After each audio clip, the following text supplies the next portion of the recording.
Ding, Okay. ding, ding. Here we go. Enter the ring. You guys ready? Let's get ready to podcast. This episode of An Unexpected Podcast is brought to you by Elvish, Dwarfish, Entish, and all other tongues of Middle Earth. Stand up, the new man. Tolkien. It's Keen, sir. What? It's pronounced Tolkien, sir, not Tolkien. Sit down. Last night in the quad, God, you were there. I heard a language I was unfamiliar with. I was very drunk. It was utter nonsense. Language I invented for the fairies. I thought perhaps I heard some Finnish. Yes, I stole a good deal. Not stole. No. Languages never steal. Influence. Tell me a story. In any language you want. Don't be ridiculous. The legend of Celador. Celador is a place. It's a place. An ancient place, impossible to reach except by the most treacherous climb. It hangs... No, No. it's not a climb. It's not a climb. Celador. Road. Path. It's path. Path through a dense, dark forest. Oh, is it now? And at the heart of Celador, which is actually a shrine, there stands an extraordinary sight. Is it a proud and opinionated princess? It is a place which is revered by all who know of it, a sacred place marked at its center by...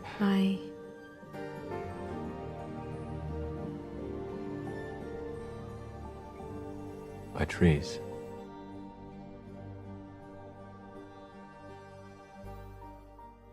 Hello, friends, and welcome to an Unexpected Podcast. I'm Ez, And I'm Lane. and we're talking Tolkien. We're coming to you from the Shire of America, the beautiful state of Ohio, in a little village called Amanda. Yeah, Amanda. As we've got a special episode today. Why don't you tell them what we're doing? Yeah, we got a special episode. We today we are diving into a little Tolkien language, the love of Tolkien language. We've got a special guest for you, and it's really exciting. Yeah, it's pretty awesome. A little gift from us to our beautiful upper family. We're paying it up, We're paying it. Normally, I like it.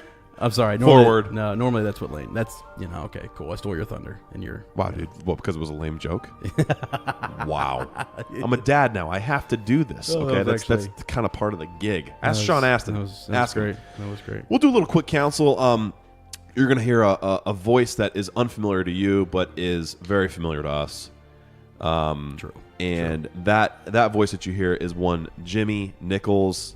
Let's go ahead and hear it in the audience. Oh man, I can. Oh yeah, there he is. Yeah. This is the special voice. Jimmy Nichols in from Boston, Massachusetts. We'll tell you a little more about him in a minute, but let's just do a little quick counsel. Jim, you got to the beautiful state of Ohio last night at about 7 o'clock. Made record time. Tell us about your travels from the East Coast Yeah, to the Midwest. that's certainly what it was. If I were to say it was eventful, I'd be lying to you. It's not an eventful drive, Yeah. but enjoyable. I listened to a lot of podcasts, actually. I did no music this time. Really? That's was- shocking. It was musicless. This is the guy who's he's recording himself singing and going, "Hey, what do you think of this song idea?" Correct. I've got hundreds of sound clips. They don't go anywhere. Actually, I've started to do something recently, but your listeners don't care about that. But I mean, they might. that Uppers is something. Uppers are music- they're by the most the end of supportive this- community in the world. So, Yeah. Oh, that's true. But they and know we this are episode, making they an know. album, right? We are. We will need your help for that. From all the side riffs. And there's also We a are. rap Yeah. album coming out with Brodo Swaggins. That's me. Oh, okay. We'll do some tracks later. I'll tell you. It's a whole thing. That's another So- alias. Yeah. Yeah, I'm on the wrong side of the river, man. You know? I agree. Wrong side of the river. Speaking of rivers, so yeah, that's the trip Yeah. was like I said, uneventful. But you have to think of this drive from the Boston area to the village of Amanda. So what are you saying about Pennsylvania? Well, Pennsylvania is just so long. It's longer than people think. Yeah. Long or wide? I'm telling you. Well, long if you're looking at it. Phrasing, guys. Long if you're looking at it from east to west and you're lying on your stomach. I don't know. No, I don't know where to go from there. That would actually be tall. Actually, that would be Okay, tall. yeah. But regardless, Sizes. Everyone's like, get to the point. You drove. It's the You entire. make good time though, dude. It's a clock. Let me explain that. I tell these people, say it's a clock, and they say, okay, go on. Yeah. Whenever you leave in the morning is when you get there at night. It's that kind of trip. So you're like, oh, I want to get there. Oh, okay. I want to get there at 12 dinner plus time. So hours. you're like, so you have to You leave leave at at that breakfast time in the time. morning. Right, Yeah. yeah, gotcha. So this time I left at 6. Yeah. Stopped for a half hour for a very nostalgic lunch. Tell us about that because you brought me and Sarah Goldberry some food. Correct. Yes. So this sub shop.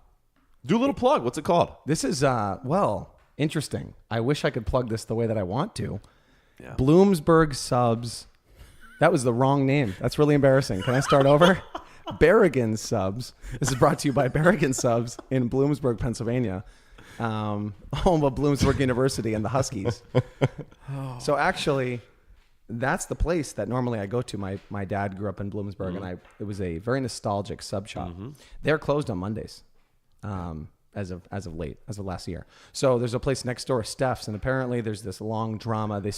A disgruntled employee. If you're listening to this, you know who you are. You stole that oil, okay? We know that you did it. It's the exact same sub. This is the same sub. I'm telling you. Dude, it cracks me up because like the thing I love about these subs, and you talked them up for years before I ever had them. Yeah, it's just a cold cut, but It is not. the most simple sub in the world. It's not like there's any razzle dazzle. So to think of someone going, "Oh yeah, I'm out, guys," and just so you know, I stole the secret. It's like there is no secret. No. It's simple. It's the beauties and the simplicity. The people working there are like, yeah, that's cool, man. That's Did great. you know it was olive oil? So have a good one. There is no secret. There is no secret sauce. So yeah. So anyways, went there, got the subs, and it was great, but I was next door at this other place that had the stolen recipe. Same exact sub. The bread was a little bit less. The bread was less formidable. It wasn't squishy. It wasn't soggy, but it didn't have that sort of, almost like the Jimmy John's roll, the French Yep, roll. the French roll. That's normally what it's like, but Yeah. it wasn't that. Picked up the subs, and we keep going so I don't spend the whole time on the trip. And then that was it. Here's the depressing part. The fact that I thought that Boston to Bloomsburg was the brunt of the trip. No. That's like the a short short part. jog, yeah. That was the 5:40. Took me 5 hours 40 minutes. Is Bloomsburg is it central Pennsylvania? So- or is it more eastern? So Sarah asked me this, and I had zero can't idea. remember. Really embarrassing. Oh, jeez. I can't And place you it on just the map. drove it? But I do this all the time. I can't place it. I can't place it. If someone said, okay. "Where is it?" I'd need go. It's in the place that You need smells. loader on. You need loader on Prime to help you. Yeah. Yeah, you know. Doesn't have that. I like it. I just got a whiffle cut. Oh, that's great. That's great. So picked up the subs, got to the Shire at 7:00. The sun was just absolutely flawless. Apparently, you got out of the car Perfect. and just sort of you laid in the grass, or you were tempted to lay in I the wanted grass. to lay in the grass, right? but I was just doing some deep stretching, like I was an octogenarian that Seriously. had just climbed out of his gurney for the first time. Like I don't know. I don't understand either of those words. Do you? Octogenarian. There's just a Octogenarian? really interesting, I'm getting this really interesting image that started with plugging. I'll say that again. It started with plugging a Plugging sub shop. subs. So yeah. I just want to make that very clear. This is where this all started, and now we have a full-on lawn stretch. I don't know. This is great. I like this. You know, It's a lot. It was a lot, but that's so you got here at 7. Yeah. You Settled made in. great Stretched it. time, dude. I really 12 did. hours. I did get pulled over. No, and you'd think that it's because I was going really fast. Right. Not Yeah. true. Okay, It was sure. because I changed roads. I went under an underpass, and I couldn't see the signs. I wasn't looking. It's probably why I was just sort of driving, It's an important listening to. element I was of just driving. binging podcasts. I don't know where I am, what part of the state. I can't place it on a map. Right, yeah. I'm disoriented. But I came under the bridge, and it felt wrong because I sort of like had to speed out to the other side, and I'm like, that didn't feel right. Sure enough, about 2 minutes later, I get lit up from behind. You're talking to a guy. Too, I mean, or again, you're listening to a guy who once tried to run over a downed tree in a car. Yeah, that's me. I've Thought heard he this was story. thought he was going to ramp it. Yeah. Didn't. Apparently, he was lucky to survive it. Everyone, don't watch James Bond movies. So we're actually going to get into this kind of one-upping thing in a Patreon episode. I was going to say, but that's two things I've held back on so far. We've got so little plug there. If you want to hear some crazy tales that these two gentlemen claim to be true, and I'm a little skeptical of, we will have an episode called One-Upping, and it will be available for our patrons on Patreon, and it's going to be a lot of fun. So Jimmy Nichols is in the Shire. Yes. Ez and I are doing great. Today's episode is special because we're going to talk language. Something really exciting. You heard the clips at the beginning of the episode is the incorporation of this aspect in the Tolkien biopic. Yeah. There have been like 3 or 4 clips that have been released on their Instagram feed, and they've all revolved around the power of words, Tolkien's love of language, his obsession with language, and even I love that clip of him as a little boy correcting a pronunciation from his professor. Right. So boy, he would hate me, you know. I just think he would just go, that's actually not how it's pronounced. That's not how it's pronounced. And the thing I think that's beautiful about that clip is like, you think, all right, disrespectful little boy, no. Highbrow. No, he's a teacher in the making. He's a born educator. Yep. That's right. Just beautiful. Beautiful stuff. So anyway, with the focus on that, we were like, you know what? We haven't really devoted that much time to like the whole language aspect, mostly because it's way over Ez and I's head. Yep. I think a lot of us, unless this is something you study a lot or you teach pretty in depth, you don't know much about. Well, that's where Jim Nichols comes in, because I'm going to talk you up a little bit. Is that okay? I would love that. The guy is he's a that. little bit of a freak with language. So he specializes in Spanish. He teaches Spanish at the high school level in the East Coast. I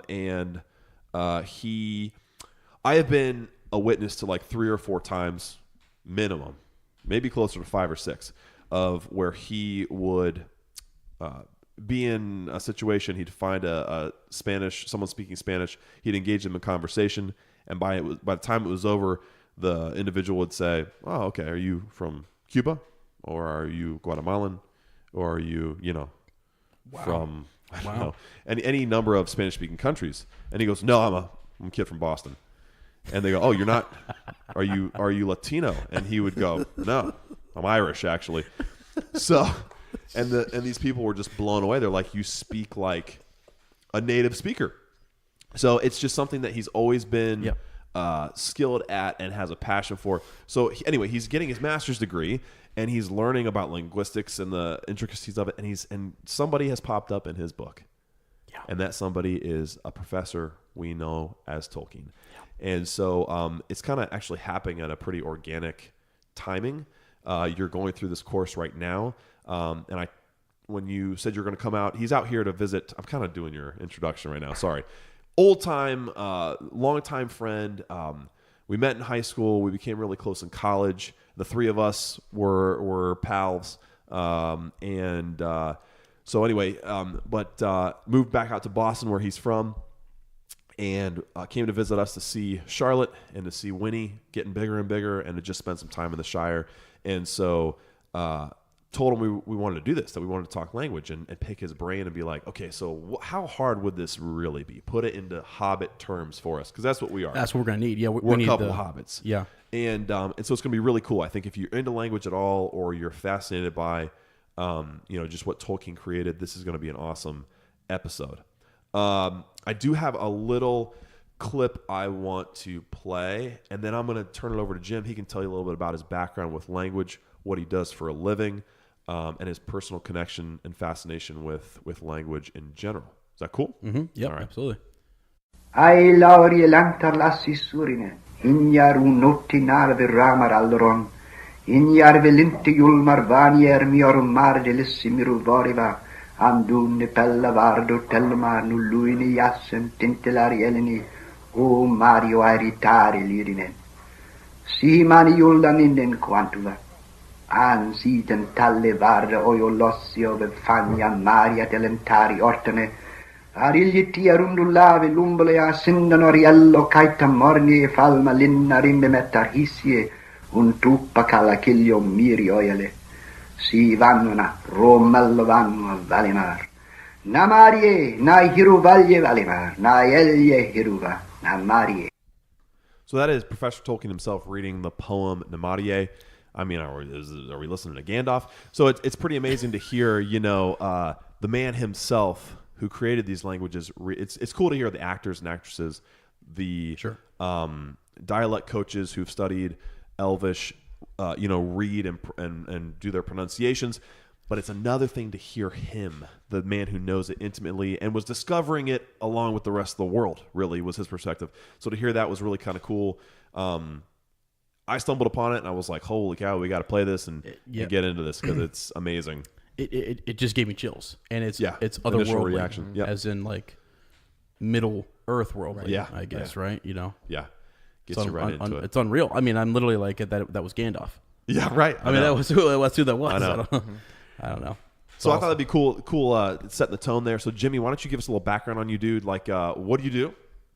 Why do you love language? And talk about like your master's program. And we'll just kind of get an introduction of you. And then I have another clip I want to play. And then we're going to get right into that language. Okay? Fantastic. All right, man. Yeah. First off, I didn't want to get into all this stuff and forget. I just wanted to thank these two guys for this opportunity. Just being here, I feel it's sort of an odd thing when you get into these kinds of things. They've had so much success, and you guys are just such incredible supporters of this podcast, and why not? But just happy for the opportunity. So thank you for the introduction. I've already been given. Yeah, but too kind. Honor's ours, brother. Yeah. But honor is ours. with that said, though, kitos eda pidit minua aneltusa. That was Getting The chills again. Marie. That's all I know. Kitos eta pidit minua aneltusa. That is actually Finnish. Holy cow. And you can recognize The how similar. similarities are insane. Saying thank you for having me on the show.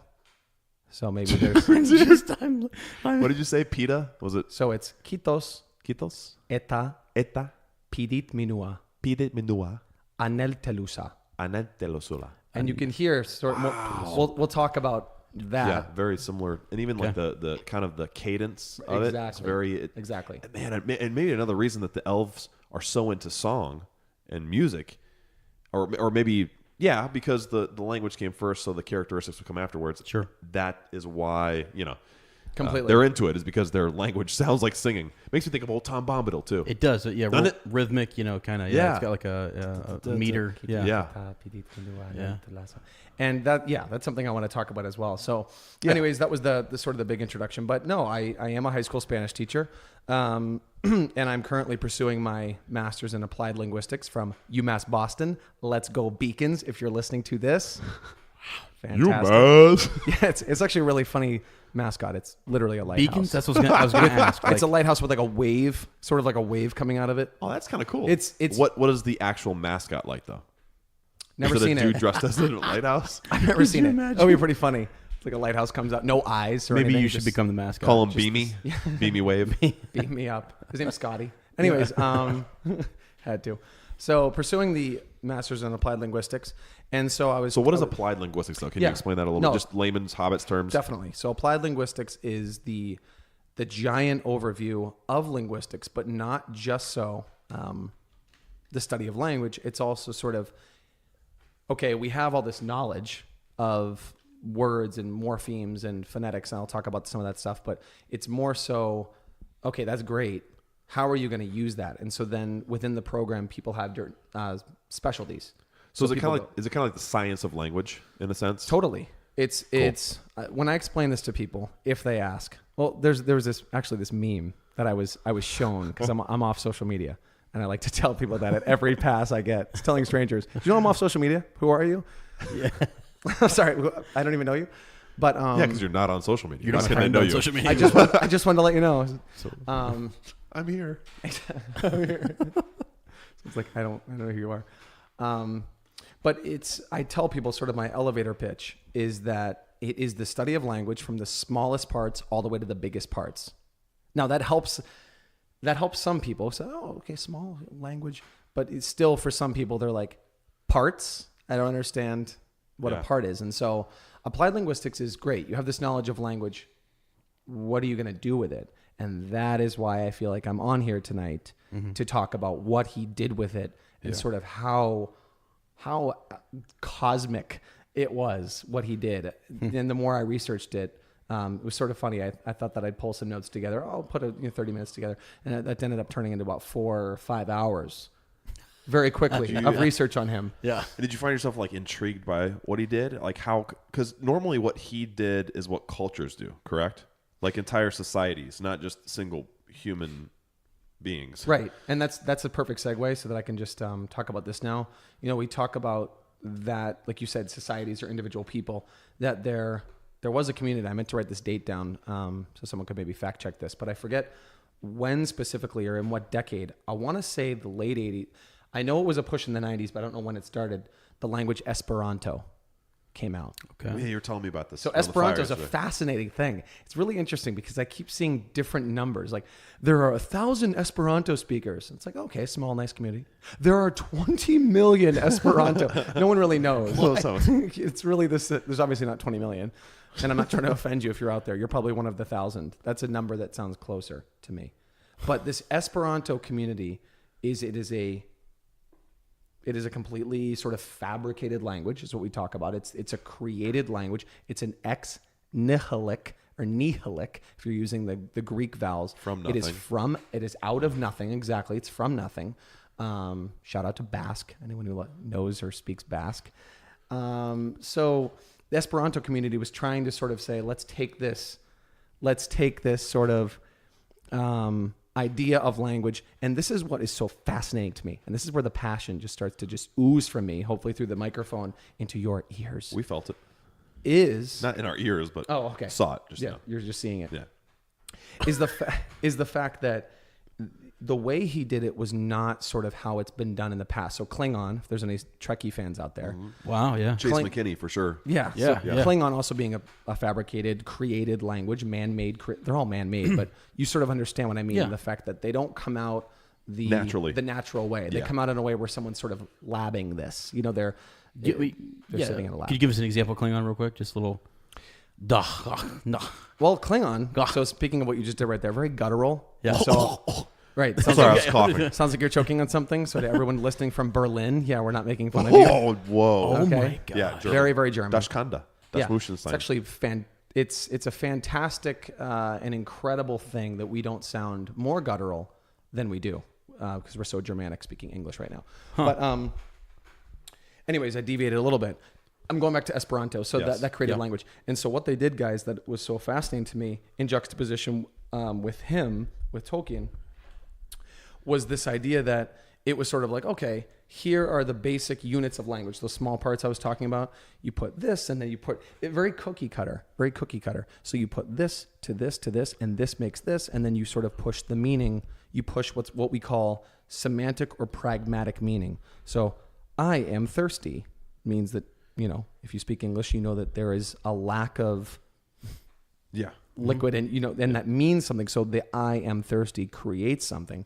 That is how Esperanto went about their creation.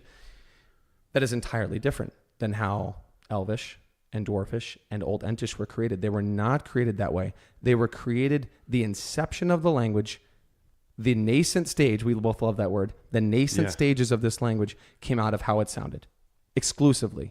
Wow. How does it sound? What are the vowels doing? How are the vowels rolling around in the mouth? So how do he they was play playing- against the consonants? So in a way, very musical. Unbelievably. So it kind of like Goes back to the paralleling foundation the of Silmarillion. Yeah, it goes back to the Singing to the the world. forming of the world. Yeah. Yes. Yeah. And I opened with that finish. I opened with the thank you for having me on your show. You which- started with the finish in mind. Oh wow, that's really good. Jockey. Put it on a t-shirt. There's Jiminy. only one language that would work for, so we have to tip our cap. yeah, right. I need to Esperanto you right now. It's like, no, it doesn't really work. But the High Elvish, we'll talk about that if we have time, the difference between Elvish languages, language tongues. So the idea is that being based on the Finnish, it is a very sonorant language. And for you to say like, oh, I don't think I need to water down any of these terms for simple hobbits or something, but just people that don't know as much about language. Please do though. Like that's Yes. I don't know. Sonorance is it like sounds. Well, sonorance, yeah, we get the root like I think of assonance. I don't know why. S-O-N is the prefix for sound. So like Sonos is Song. right. Yeah. The music company. Oh yeah. The music. Yeah, their company, I guess. The product. Sony. So exactly. So SON is the prefix. But what's interesting about it is that it is and I'm deviating. Sorry for you people who aren't totally into this, but that was what we would call actually a bound morpheme, which is very unique. A bound morpheme is when you have a word that needs another part of the word to exist. So you cannot just go around saying son. Oh, you can yeah, you yeah. can say son, but it has a different semantic meaning. Yeah, yeah. It would be your child. That's a boy, but Oh yeah. So like these roots. yeah. Yeah. But So, it, but so it's they have to building be put blocks. together with something else. yes, a bound morpheme Yeah. needs Wow. something else. Yeah. So the word ly, Yeah. making something an adverb, Yeah. needs it can't just yeah. lee. Yeah. Yeah, right. I was lee in the park. You were what? Briskly running. So you need that other piece. I don't know, man. I was Lee in the park one time. Back in the day, I used to be Lee in the park. All right, My name's Lee and I own this park. Yeah. you get out of my park right now. I think leeing is actually the only illegal offense to do in a park. I might be leeing right now. Just getting out. Most people lee without their No. knowledge. You don't actively lee. But Don't lee on your own understanding, Whoa. Okay. because only a fool does that. I guess I've been proven wrong. But regardless, that is a It needs bound the other morpheme. piece. Yeah. And then free morphemes are things like stable. So you can take the word stable. It can exist by itself. He is a stable man. He has his wits about him. He's very stable. talking And about you me? can say he's Yeah. unstable by adding the prefix. You're talking about Lane. He's unstabilized. You can put ized and make it a noun.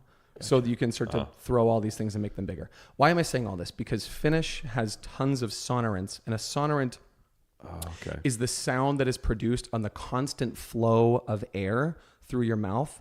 And this will Wow. come from, many of it is vowels. So sonorants are, so your A, E, I, O, U is, Yeah, because those are the ones that kind of are, or they can be drawn out, can't they? be drawn out Yeah. a ton. What is that called? The different sounds. Some have breath, some don't. Voiced and Voice and unvoiced. Voiced and Yes, unvoiced, that's yeah. right. So So that's vo- OG stuff, my That friend. is actually. This is fascinating. He does to me. Orton Gillingham. He's a fellow. oh, Well, not quite a fellow. Certified. He's my fellow. Hey, my fellow friend. I thought this is a fellowship of the ring. I was a fellowship. Why did I say that? Well, I'm I'm obviously a leaving then. fellow. Okay. Wow. But no, it's fascinating because, like, yeah, like you're talking about morphemes and things like that. It's literally, I would love to hear more about this because my kids ask the question why things, certain things are pronounced or, are found in words or what have you. And I don't always have the answers. We have to go to like etymology.com and different places and try to learn about, the origin of that to help us understand how it's evolved. That's sad as because all my kids know. And in fact, when it's time, we say, it's morpheme time. Oh my gosh. Green Ranger. I'm sure Red they do. Ranger. even linguists don't get excited when you're like, it's morpheme time. You're like, cool, I'm going to step out for a second. Call me when the Zord's Exactly. in. Oh, cool. That was our All test right. on this. Sorry. So, anyways, the long deviation. I deviate. I apologize. But it's sort of that idea of the very sonorant. And about, let's call it 10 minutes ago, you were saying this, and I'm like licking my chops thinking, okay, I'm going to talk about this. The fact that everything that you always thought about, it seems very sing-songy, it seems very melodic. That was definitely intentional. So it then goes back to the semantic meaning, and that he wasn't as concerned at the beginning that it went together to push meaning elf to elf. Okay. As funny as that sounds. Yeah. It was more like, so for example, just on the spot, putting a bunch of vowels together, like, lost. You take these sort of sonorants, and then that becomes, oh, interesting. Okay. So that sounds awesome. What's it going to mean? Oh my God. I see. And Totally that is different. Okay. And who's so going to be that- saying it? Yeah. And that goes into like the whole, when you hear explained, how he would create the name and then the character, then the meaning happened, and then the character developed from the sound, which developed from the meaning, or I'm sorry, the meaning which developed from the sound. Correct. Like Eowyn, Exactly. and Eomer, that having to do with horses, and the Ao Exactly. being the is that a sona or a sonnets? It's Ao? a sonorant, and it's also Yeah. a diphthong. I don't know if you can say that word on this. Yeah, watch this yourself. book club, Watch but, yourself. I was like, oh boy. It's explicit. I'll go with okay. it. No. Yeah, put the rating on there. Yeah, put the Jeez. Yeah. Anyway, sorry. No. Didn't, So, and then the one thing that I wrote down was just so funny. There's got to be someone that wants this. The idea that it's not just vowels, the ho, we sort of all know that. But then there's a couple of those, like the word M, the letter M, that was really embarrassing. The letter M. So it's There's a lot happening, not only the bilabial vibrations of your two lips, but there's a lot of air. It's a variant coming through. sound, isn't it? Yeah. M is. Yeah. It's not like a k. It's kind of always. Which I think is really fascinating because I just thought of this right now. Yeah. How much power does this word have? Ready? If I just say it. Mordor. Right. You knew where I was. You stole my fire. You stole my fire. Well, I thought in the crack and had to go in, get rid of that ring. It's a wonder. We get anywhere. Mordor. And Gorgoroth. Right. And, geez, what else? Even some of the places that were kind of distorted, like Kirith Ungol. We talked about that one. You know, towards the end of this fourth book. Yeah, it makes sense, I guess, right? These words to represent these evil, they sound menacing. Yes, they do. It's not like the Shire. Shire is very soft sounding. It's very, oh yeah, sure, I'll go to the Shire. It's like it's very welcoming and soft sounds. I thought too easy to say. Yeah, I thought too the connection of the S and H, the sound that produces. We at least know that in English, which is what he spoke as his primary language, we know that those two consonants connected. I was thinking about this, the fact that they are very quieting.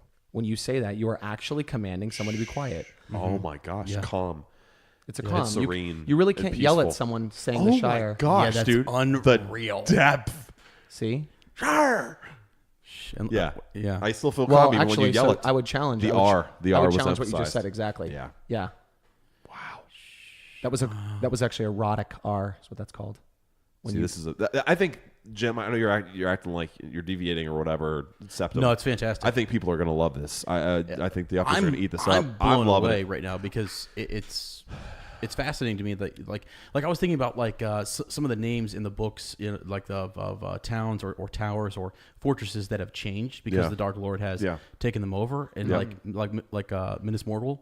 Yes. Right, and you talked about how that more menacing sound. Morgul versus Ethel. Yeah. Ethel is very soft. Yeah. Again, Morgul is. And when you think about like when you're talking about like those hard and soft sounds, you know, and that's interesting. That's crazy and more guttural too, right? Those kind of harsher sounds. Yeah, they come from the back of the mouth. Dude, I was just even thinking. Sorry about the whole Shire thing. When I put the emphasis on the R, if you're British, Shire. In the Shire. It's not Shire. No. Shire. Shire. That is one of the softest sounds. Which is a post-rhotic R for all my people in Boston listening. Get that explicit rating again.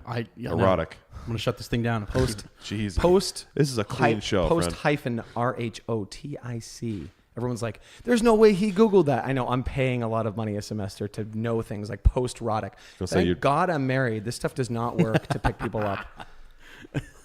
Hi, did you come here with someone? No. Can I tell you about post-rhotic R's? R. I'm just going to go talk to my friend over there. Got to leave. Sorry. It's just a thing. Oh, okay. Shire. She's leaving. She's leaving.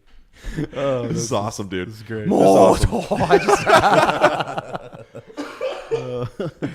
Okay, so I have a clip that we can play, and it's just kind of it's from a BBC archival footage. What was it called? In their own words, it was a program from. Oh Lord, it probably was the 60s, 1968, and it's cool because it had a lot of people talking about Tolkien, and then it was Tolkien talking himself, and so we get to hear him talk a little bit. And he is like, he talks so much.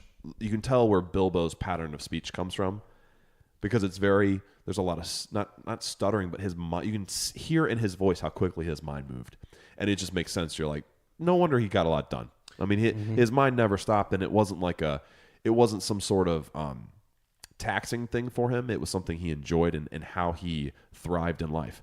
So anyway, there's going to be a woman talking, and then him talking a little about the Elvish language, and then him actually writing and kind of talking to himself. So it's about a 1.5-minute clip, but I want you to this will be like fuel for you to play off more as we continue on. Is that okay if we play this? Absolutely, yeah. All right, go for it. I first began seriously to invent languages about when I was 13 or 14. I've never stopped, really. Languages have a flavor to me, which I never understand people saying, for instance, it was awfully dry and dull, because a new language to me is just like taking a new wine or a new sweetmeat or something. What I'm doing now is to try and write in Elvish, because my writing is very inferior to the Elv. Their standard greeting when meeting, a star shines upon our meeting.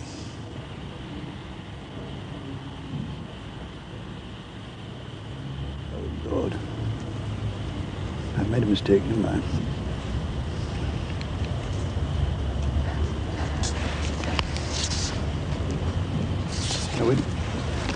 And that stands for Ellen, Sila, Lumen, Aumenti Elvo. It's a rather beautiful language, I think. Well, some people seem to sort of take a delight in being able to sort of think in Elvish, which seems a little odd. No. I wouldn't mind other people knowing it and enjoying it. But I didn't really want to, like some people who've been equally inventive in language have done, sort of make cults and have people all speaking it together. No, I don't desire to go and have afternoons talking Elvish to chaps. One thing, of course, Elvish is too complicated. I've never finished making it. So you heard him say a couple things there. The first thing is he started when he was 13 or 14. Right. Just kind of playing around with languages, your formative years. We spent ours like popping pimples and, trying to not stink, and he was making languages. He was doing both of Kind of amazing. So Speak for yourself. Just a little thread of genius there, I'd say. You also heard him talking about languages having flavors. Yeah. And then you also saw or heard him. So I'll put the link. We'll put the link in somewhere of this video because you should watch the whole documentary. It's amazing. When he's writing that, he goes through and he says, "Oh, I've made a mistake there, didn't I?" He also said, I don't write as well as the elves. So this was something that, much like Peter Jackson, when he made the films, he said, now look, this really happened. And we are going to be documentarians who are going in and filming this as it actually happens. We're the luckiest film crew in the world. We get to go on location and just capture what's going on.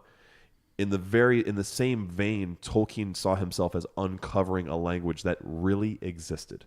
Right. And you heard him say at the very end there, he said, I've never finished it. It's far too complex a language. You also heard at the beginning the girl talking about him being a philologist. We've talked about that a little bit before. Oh gosh, what's his name? I'm going to kill myself for not remembering his name. His biographer. Oh geez. Author of the century, author of the 20th century. Oh, he's amazing. I've read it cover to cover. It was way back in middle school. But anyway, he goes on and on for chapters on end about him being a philologist. And a philologist is one who studies words, right? Not even just language, but like words and what they mean. Humphrey Carpenter? Humphrey Carpenter. Is it? Is that right? That's one of the guys typed in. Is it one? Yes, sir. Yes, sir. That's right. That's one of them at least. Yes. Yeah. So, no. Shippey, Tom Shippey. Tom Shippey, you've mentioned Tom him a lot Shippey. before. Yeah, I blanked on his name. Yeah. Sorry, Tom, if you're listening out there. Sorry, Tom. But anyway, so a lot of stuff to unpack there, Jim. I know you want to talk about it because it's all stuff that influenced him in ways he was unique. He's a philologist. The name drives the character. He created or kind of uncovered languages, and he had all these influences. The Kalevala, which is in Finnish, Beowulf, which is in Old English. So not only and those are both epic ballads, poems. So not only did the story influence his story, epic, heroic, good versus evil, but the language itself influenced. So go wherever. I know you have tons of notes. Let's just get into them and go wherever you want with it. Yeah, there was a lot there, and I love hearing him talk. Do you taste languages? Do you taste languages? Like when you speak, because you're addicted, not just Spanish, you're addicted to all kinds, and not only just Spanish, but like different dialects within Spanish, Correct. different regional, yes, flavors, I guess you say. Yeah. So is that how you view it too? Like you're tasting, there's flavors. Totally. Yeah. So the irony with that, I think it's an interesting way to think about it. it. You don't. It's not people just like styles. Yeah, people are like, "Oh, language boring," but it's like, no, it's this rich buffet that we can eat from. Like we should all speak more than one language, and we don't because it's hard. Yeah, Yeah, it is. Yeah. There's almost you guys run into this a lot because I listen to you and I know that there are so many times when you sort of have you want to say all. It's like I want to Everything open at my. I want once. to open my mouth and Right. go. So I've got some ideas here. And like that is my it. ideas. Yeah. Like I sort of want to just put them all in one. Speaking a word of command is what we call that, right? right, Just that's like right, old that's right. Gandalf. I want to package them, and put Yeah. them out there. The first thing I want to jump into is I was so utterly blown away. It was chills worthy to quote Ezra here. That is, it really did give me chills. If you hear how he says it too, he says, well, he's sort of fumbling over himself in this professorial way. Like I'm picturing this sort of scatterbrain genius. Like, well, I don't really. And then, yes, that jumped out to me too. I immediately jotted that down. The fact that he just goes, well, I don't write it like the elves. He's Yeah, he's I don't write it. criticizing his Yeah. orthography as if he wasn't the one who made it. This is what it's really unbelievable. Yeah. Which makes it so cool, right? Anyone else who would do that? That's is like, not a thing. I've never heard someone do that. I've never heard someone. So every morning, people like to. I shouldn't say every morning or people, but the idea of breakfast. You wake up. You're gonna have the first food in the morning. Imagine sort of creating that food. You get out your omelet. You start making all the things, and the omelet hits the plate, and you're like, someone's like, "Hey, awesome!" And then you're like, "Oh, I'm. Well, it's there. I don't really understand what that omelet has in it, but sort of I have a basic idea." And then someone's looking at you going, your hands have egg yolk on them. Really. You made it really powerful. So I wanted to reiterate that because I thought it was amazing. The other idea of language existing out there in the space and floats, that language is out there, something I learned that it never occurred to me. This is a little bit of this blew my mind back in the fall. We don't think in words. You don't sit there and your thoughts are not words. They sound like sounds. They're nothing. No, they're until nothing. Until they come out. They are. There's a lot of theories on that, but you don't sit there and ruminate thinking of sort of the string of sentence that has all of those going back to morphemes, all those different morphemes constructed in the proper syntactical way. Mm-hmm. You don't, you're mad at someone, you're mad at a sibling or friend. You don't sit there and go, I just want to let you know that I am really mad about the fact that you have a general concept of how it is. And that's how I think these languages worked for him. It was this sort of like, it existed out there that he was just sort of, it was so nebulous-y, which is my new adjective. It kind of went beyond linguistics. It was beyond it. Going back to the Esperanto from a half hour ago, like that's so opposite of what it was. Like, okay, because I've thought about this actually, uppers. I've thought about creating my own language, and then I just get busy with like making an omelet. Yeah, and I don't do it. But it's nice tie back. That's good. But I think. Or did you make the omelet? Who made this omelet? It's real good. Egg yolk running down my hands. But the idea that that I would just say, okay, this is easy. I teach Spanish. I know English, and now I know English on an intimate level because I have to explain it all and explain it to both predominantly English speakers. Right. So here's what I'll do. I'll just start with the subject pronouns. So I, you, he, she, we, y'all, they. You guys, or them. So it's like, okay, I'll take those, and now I'll just plug them in. So I is lo. You is licht. And you just you go from there. That is so fabricated and great, but it's not the sort of Whole Foods organic way that he went about it. Wow. Amazing. Yeah. Well, so what you're saying is it's almost like this spot in the mind, as you say, it's sort of disconnected, where he's going up in there and he has the feeling, he has the thought, which is not in words, and he's pulling it out and saying, let me see what I can do here to put that in. Yeah. So I want to jump on what you just said right there. Yeah. Okay? I don't know. Yeah, sure. Just attack you. Come on. You just said all Get that stuff. Explicit out. You said all that, didn't you? Yeah, I did. Did you think about any of it prior? No. In words? I never think about what I'm going to say. When you we know. We have plenty of footage. Evidence of that happens. Jeez. Yeah. Yeah. Right. So even as I speak these words right now, and it's bizarre to think about. It's really kind of bizarre to. Yeah. It's like feelings that were, feelings, thoughts, all kind of, Yeah. And how it all is connected. And I didn't want to forget to give credit to an amazing author that I'm reading now. I just finished his book, when cultures connect. But it's Michael Agar in 1994 talking about lingua culture. This is a really sort of awkward word for people. Not lingua, but lingua culture. It's not hyphenated. It's all this one sort of awkward long word. But this lingua culture is the idea that language and culture are inextricably connected. Yeah. Every single word you utter is culture. And I will prove this to you by saying, if you come to the United States, and it's definitely different where we live. If it's, in Amanda and Boston, we can unpack those. Yeah. But when you walk by someone and you say, how's it going? Especially that pursed lip thing. Yeah. How's it going? That is not a conversation starter. No, it's not a question. It's not a question. Yeah. So I would argue that is culture, because if I am from Hong Kong and I've learned that is a sort of oh, how are you? I'm going to respond, and I'm going to sort of stand there awkwardly as the person passes me. I'm well, and they're already gone. I'm going to give you an example of that, because the Sellers, who you have heard before, Brett and Jono from New Zealand, when we were down there, when Sarah and I went on our honeymoon journey down there, perfect example of this. We were talking, and they would offer us something, and we would both say, "No, we're good. I'm good." And Brett had no idea what it meant. Yeah. He was like, "I'm sorry, you're good. I wasn't asking, your moral state. I wanted to know if you would like more of this." And I said, "Oh, no, that means I'm fine. No, thank you." And even "I'm fine" throws people off from, I've heard people. Sure. Yeah. Because an Ohio thing, saying "I'm good" yeah, versus I know you're a nice "No, person." thank you" they're almost opposites. Yeah. So that's amazing to think about. And then you're talking even between the difference between Amanda and the Shire and Boston, a little village of Bree. That I don't know if that would be Bree. It's out east by the water. Sure. It's a queer folk over there.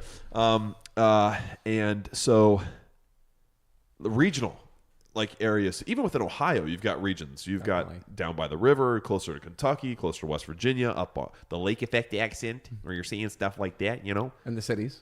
The cities all versus the the rural. Yeah. Yeah. Just real quickly, I love how he raises his hand. I feel like I'm in class. I'm sitting with. I also looked at him. I gave it a very. I actually felt like I shouldn't have raised my hand. I feel like Mr. Nichols over there. Excuse me, sir. Can I interject? Don't do that. It makes me uncomfortable. Good, as it should. I'm on break. No, I was thinking in The Hobbit. Bilbo says good morning. What do you mean? Good morning. You're right. Exactly. Yeah, so, dude. Just like you're Yes. saying, Yes. Good morning. Oh my gosh! Thank you very much. Good morning. Perfect example. Almost like he starts a conversation with it, and he's like, and he ends it. Yep. He starts and ends with the same phrase. He doesn't mean good morning at all. He means goodbye. Goodbye is Right. exactly what Yeah. it is. Yeah. So that's so you can. Oh, wow. I was like, That's wow. actually, as a little. I shouldn't even preface anymore by saying as an aside. This whole thing is a language love aside. it. Yeah. So I'm done. This is you're your done. soapbox, That was bro. my I mean, last, this is that was my last one. Yeah, please. So English is so fascinating in the fact that I was trying to explain this to a Puerto Rican. And we speak American, right? We speak American English. Yeah. American English is a variety. Sure. We try to, linguists are moving away from the term dialect because it has negative connotation. It has the connotation that it is not the language of power or the lingua franca. More on that if I remember. It's not the most powerful language of the land or It's a something. subset or something like we're that. going to demonize it by saying that. Jeez. Put it in a box or put it in a lower status. I kind of lost my train of thought when I said that. You were talking about. Got it. That's all I needed. So the idea you were talking about, got it. I had nothing after that, so I'm glad you did what I was going to say because I didn't. So good morning. If I say good morning, and I walk away. If I say to Ezra, and I will, can you open the window? So at that point, I have asked him a question. I've asked him an ability question. Can you open the window? Sure. Pragmatic English would tell us that I have given him an imperative. I have actually said, open the window. Open the window. Yeah. Now, this is really amazing because then you start to think, you go back to what I said at the beginning of my sort of intro at my talk, and I said, this is so true that it wasn't sort of created this way. It wasn't created. It was created for, we're going to build the culture around the sound of these words and what they mean all the way back tied to the roots of and just making me think of the clip now, where it's not stolen, but sort of, what's the verb he uses? Influenced. Like influence. Yeah. Never stolen. No. Yeah. That the languages that is influenced. And so that is sort of an example of, okay, maybe from his background of English, or in this case Finnish, what sorts of influences were coming into the way that Elvish and Old Entish and Dwarfish were created. But that piece was so incredible. You don't see this. You don't see language being created in that way that then has semantic meaning. So this has me thinking of this guy. Hobbit term that for me. So this has me thinking of, it's launching me to this guy, and I'm going to butcher this pronunciation. Ferdinand Saussure. Ferdinand Saussure was a French philosopher, and he was in the... I might butcher this too, so I'm just going on a limb here. Ferdinand Saussure. Anyways, I said the first time. That was my best French. I'm a Spanish teacher. This is in the late 1800s. And he talks about two words that are very important for language and that relate back to this. Langue, Langue, and parole. That was actually pretty good. That was good. Parole. These are very important because this is how we form our entire world. And you guys are going to help me with more of the fantastical realities of the second piece. So here we go. Ez has been on parole before. He knows all about it. I have no idea what's happening right now. This is fantastic. I feel like I'm in. I don't know. Are you a fantastic beast right now? I might as well. Hey, Jim, because how long was your parole? It was very long. I'm still not out of my parole. I'm not Saussure.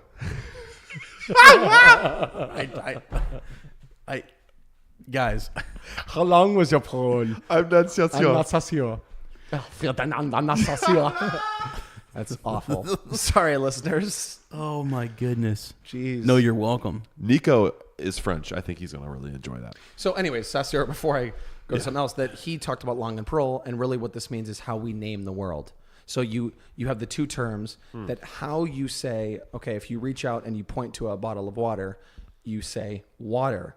Now, those sounds, going back to sonorants and vowels and consonants, the wa-ter, the actual word in and of itself, does not mean anything. It is meaningless, like Edith without was the talking sign. about. Yes, exactly. Yeah, hand, exactly. touch. I was like, They're not beautiful because of how they sound, but because of what they imply. Now, and this is something we had talked about prior that I wanted to bring up, sort of the irony of this So moment. does the implication then make those sounds more appealing to our ear? Do sounds intrinsically have emotion, like feeling, emotion, or is it because touch? Go watch the video. It's incredibly powerful, beautiful, yeah, and like the way she touches his hand, you can feel through watching it like that is a touch of love. Mm-hmm. You know what I'm saying? So she says, without the meaning, that word isn't beautiful. So the beauty comes from the action the word represents. Correct. So it's not even necessarily about the sound. It's only because we associate those sounds with good things. Is that true? It's true, and it's how it plays out from what I know of the books, and this, which is not much, but it's how it plays out in the story. Really, what it boils down to, yeah, we'll get there. I hope. What it really gets down to is that was an incredibly ironic moment in this video. Dramatic pausing on purpose by me because I need you to understand that I think that the trailer focused on that and the movie is focusing on that because it runs completely contrarian to how he did develop languages. She said, it is not the sound, it is sort of the meaning. She's referring back to that Saussurean langue and parole of we have to name the world. He didn't care about naming the world. He wanted to name the things first. Yeah. He wanted to. Okay, yeah. So yeah. I think that was sort of ironic. Okay. And that she was like, it is not about, and which is maybe they're having contrary. a back and forth conversation about it too. I think maybe so. I'd like to see that and see. Yeah.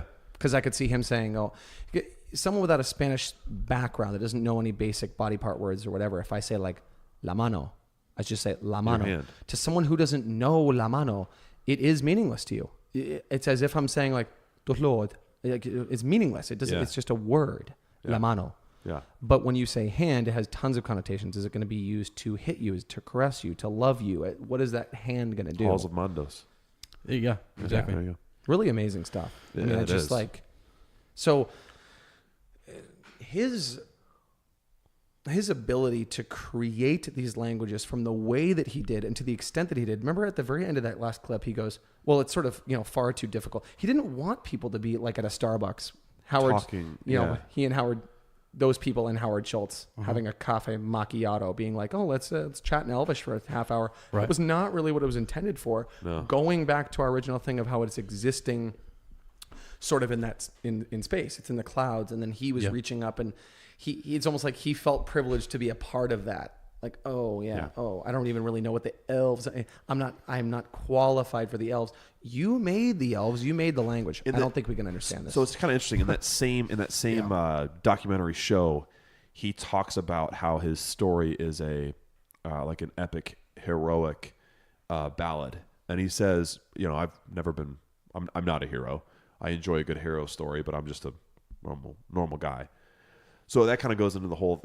Also, like he didn't see himself as an Aragorn. He didn't see himself as a Gandalf. He was a Hobbit. Right. He saw himself. If I'm like anything, which I'm not really, because this isn't real. It's made up, but it's beautiful.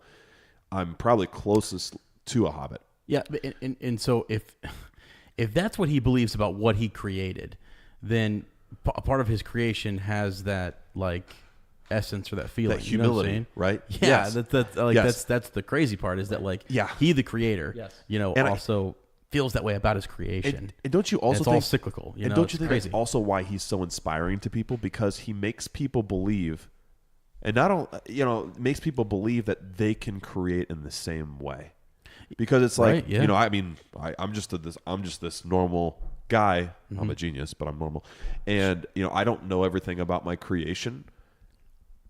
You know what I'm saying? And it's like you can, and when I hear him say that, I go, well, then anyone can do that. Anyone can create not the same thing, but your own version of it. Yes. I think in that way, look at all the authors he's inspired. Look at all the artists he's inspired, musicians, linguistic people, language-driven people, scholars. Even in the way I would even think the way people analyze literature. He's probably inspired people that way. So it's just like it's amazing to think. Because and it's amazing, until I had heard that and hearing you talk about it, I'd forgotten about how inspiring he is, how he does make you feel. You're not like, oh gosh, it's a high elf. You're like, it's a hobbit. It's Samwise telling me I can do this. Yeah, exactly. Yeah, right. Yeah. It's not high. It has all the credentials to be highbrow, but it's not. Well, you know what I'm saying? Like his I guess attitude. Well, yeah, and it's also really interesting too that like when he created like The Hobbit and The Lord of the Rings, that we do follow a couple hobbits, and it's not quite as that documentary was kind of like alluding to, is that he gives you bits and pieces, and that's it. Yeah, like there is more. There's the Silmarillion, and all those things are kind of unfinished, and it was always evolving in the thought process, and the stories were changing, and the names were changing, and then it's like. I don't know, like you can see that in the actual story that we're reading, is that the hobbits are kind of telling only partial little tidbits of the story. We're sort of like, what's the rest? Yeah. And it's sort of like, it's okay not to, I don't know. It's interesting. And even how they imagined how their tales would be told back home. Yeah. Right. Right. And we just got to that. Yeah. Yeah. Right. Yeah. Wow. So that's really interesting. Yeah. Sorry, dude. No, you're adding to this, because for me, I'm just going, wow, this language is so great. I'm so amazed. But now it's sort of occurring to me that it's like he had to create the language the way that he did for this to work, for the stories. That it didn't come out in this way that it's like, by the way, I'm incredible. I made all these linguistic trees and families, and they're so complex. No one could ever even. It never came like that. It was sort of like, well, I'm existing at the right place and time. I'm using what I have and sort of what is available, and then it creates the word that you said that was very powerful and new to me. Thinking of it this way is humility. It brings in this humility, and that's what you feel at the Shire, right? You feel these things. Hobbits. Yeah. Right. Yeah. Very sonorant. Well, going back to what you said at the beginning, which is the idea that the sounds or that meter that he was kind of creating and stuff, like, and it struck me that like when you think of the world that he created and how Iluvatar like kind of sung it into being, and it was all like, it's just bizarre that all had to come first. That's why I've heard a lot of authors, when they talk about him, or just even scholars, they say that like the reason it's as good as it is because the backstory wasn't created after he wrote this epic tale and said, okay, I need all this background. No, it was like literally there first. That's what he was playing around with when he was 13 years old. There. You know what I mean? Like, right. Like from the clip. So, that's always been there. It wasn't And driven to fill a gap. Exactly. It was the true inspiration. That really was how it started. And so Yeah. that's why people, I understand the obsession with the Silmarillion and some of his early, writings and works and things, because that's where it began, And even he himself is kind of like, and he would probably never see himself this way, but he is very similar to Iluvatar, right? Yeah. And how he created the, is it Valar? Valar, yeah. He created the Valar who sang, and that was him. That was him playing with language. Yeah. Yes, it was. Then because of that, all of this Middle Earth happened. The elves came, and then the men came, and then the dwarves. Yeah, that's crazy. It's funny too, because he even talks about them in that, like, what the world that they had created, they thought it in their mind. Like it was they had never even really seen it. It all started. Yeah, here. right. It was a song, but then it was also just this thought. And then once they saw the effects of what had come from the singing, and we don't even really know whether the singing, it's not even necessarily like this. It's different. It's not like they had mouths and they were singing and they were using vocal cords and stuff. We don't really even know exactly what that was. So he takes it that far. Yeah. He goes way back in, as Jim was saying, like up into that place where he's pulling these the thought is there. I don't even know what to call it. I mean, Abstract language. It's way out. So the inception of language kind of deal. Yeah, to go back that far. It's trippy, it's very trippy to go to think about it like that. I don't know. Yeah, and I think just to keep to true form, all of that is true, and I don't want to sit here now and discredit anything we've said or go completely contrarian, but I think that there is something important to say in the fact that it was created in that way, like you were saying. That's right. It was reach up and take it, and I'm just a part of this, and I'm sort of happy to be here. Yeah. That there also was the background that he put into it, and there was a lot of work on his part from I say pragmatic, which is kind of a loaded term in linguistics, but on a structural level of how the words are going to go in and what they're going to mean. And in some of my research, something that I found that was really incredible, at least from Dwarvish. Okay. And I don't know if this was for Elvish, so I might need to look this up. But he used, I think it was Dwarvish, but he used his knowledge of Afro-Asiatic languages and like the Semitic tongues. So we would look at things like, Hebrew. Okay. And things like that. And why was he using that? Because there are many sections of the words and language where he's using something called a triconsonantal root. And so when I started reading this, I really was blown away, because now you don't just have I'm going to reach up and take this thing that I'm just happy to be a part of. I'm a bystander to the Elvish and the Dwarvish. I don't know. Sorry, I was in the right place at the right time. There is such a scientific and sort of deep dive linguistic transaction that occurred when he created these languages. So let me give you an example. In Arabic, you have, for example, the word kataba, and then you have yaktubu. This was something I was learning back last spring. Khazad-dûm. Right, okay. So yaktaba, katubu. What is going on with these? Basically, what's going on with these is that you talk about flavors of language. Yeah. Coming back to that now full circle. Yeah. This is so incredible. So English, if we're talking about tenses, and we'll just go present tense, you say I walk, you walk, he or she walks. For another segment, I'll tell you where that S came from. But I walk, you walk, he or she walks. This is so different from this triconsonantal root.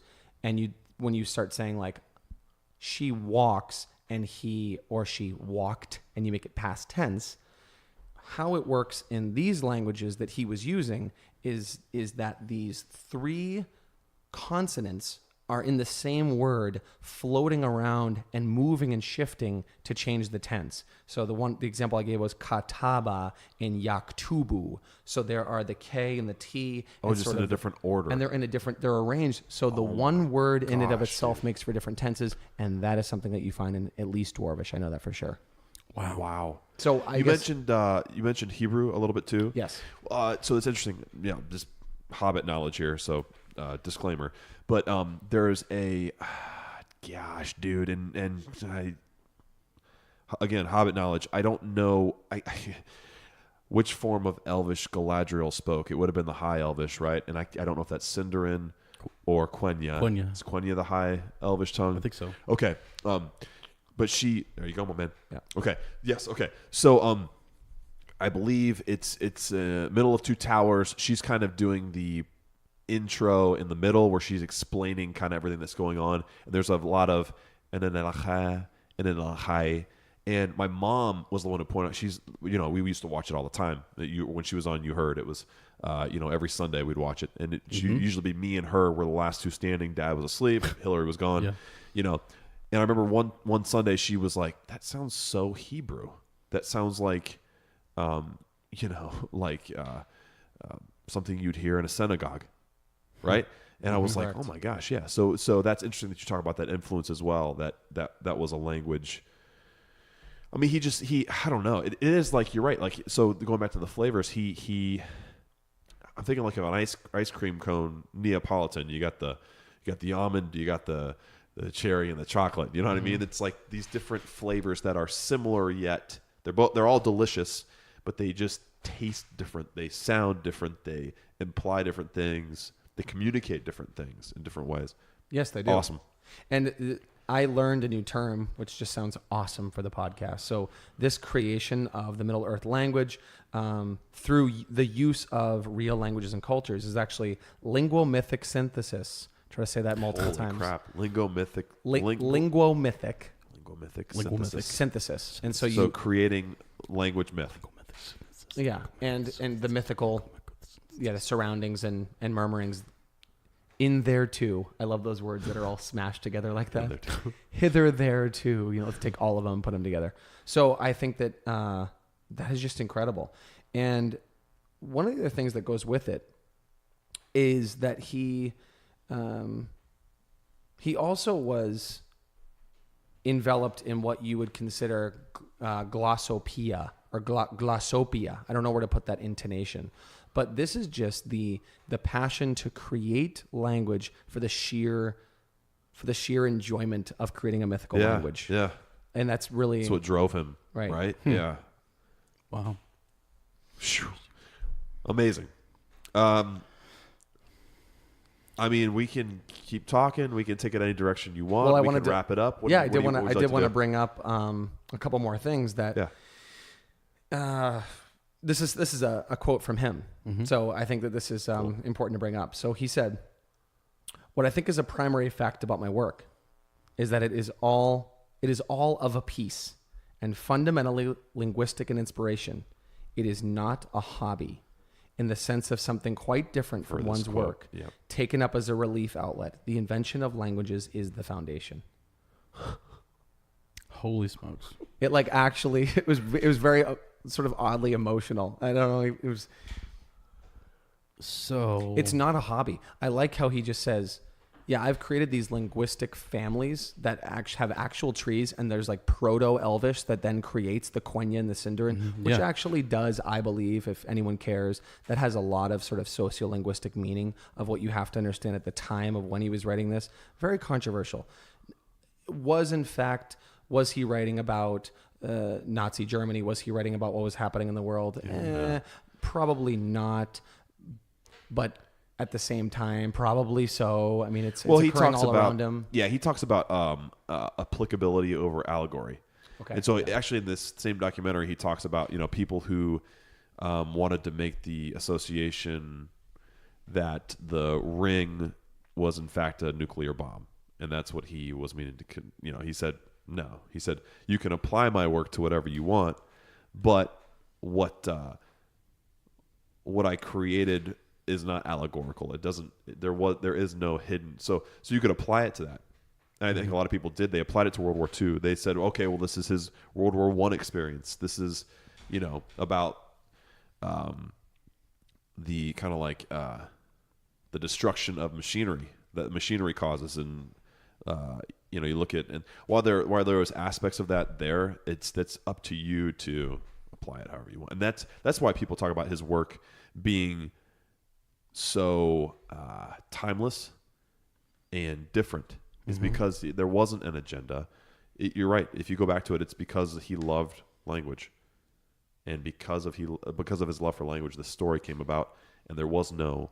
I'm gonna talk about environmental issues. I'm gonna dress it up as a fantasy story. Yeah, there was none of that. Right, and I don't know if we may never know this, or someone somewhere does know this. So please write into these guys because it's important that we do know it. Is the marriage of, we've said it now for the 20th time, I'm going up, I'm reaching, I'm taking this language that sort of exists and I'm happy to be here, combined with the very scientific, methodical way of saying this connects to this, and there's the finish that I think is very interesting, and sort of going all these things. But then what is fascinating too is the fact that it didn't need to, this is very important to me at least, it didn't need to impress anyone.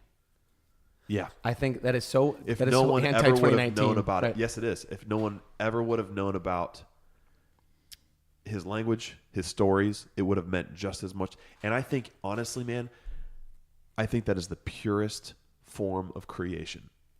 Yes. Bob Ross talks about it all the time. I love Bob Ross. Yeah, you paint to make yourself happy. If you're not happy with what you've painted, you shouldn't be. You should be painting a different way or something else, or you shouldn't be painting. Like that you're right. That is very contrary to, because now it's all about, look what I did, give me awards, pay attention to me, and that's not what motivated him. That's not what drove him at all. So I'm going to ask a really, just, this is going to seem, I know there's not, yeah, go ahead. Lane's already laughing because this is going to be a ridiculous question. I love how you preface your deepest stuff with, I mean, it's just not even, and then he's gonna drop a bomb. No. Okay. From one professor to another. Game over. Yeah. But by the way, I'm gonna pull a Jim here now real quick. I'm gonna pull an aside. I'm gonna and just pull us aside where I'm gonna pull us aside for a second. And I would like everyone, all of our listeners, to remember this. Jim earlier, you follow through on this. You have not made any more asides. You said that would be your last aside. And I just wanted to point out that's a great name for a band. My Last Aside. I think that's a great name for a band. Before I forget it, I wanted to mention it in the podcast. I wrote it down.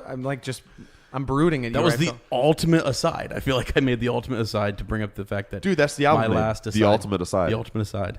That's like a hard rock band. That's what I thought too. I immediately pictured about 27 bass drums. It's just like not even acceptable for the human ear.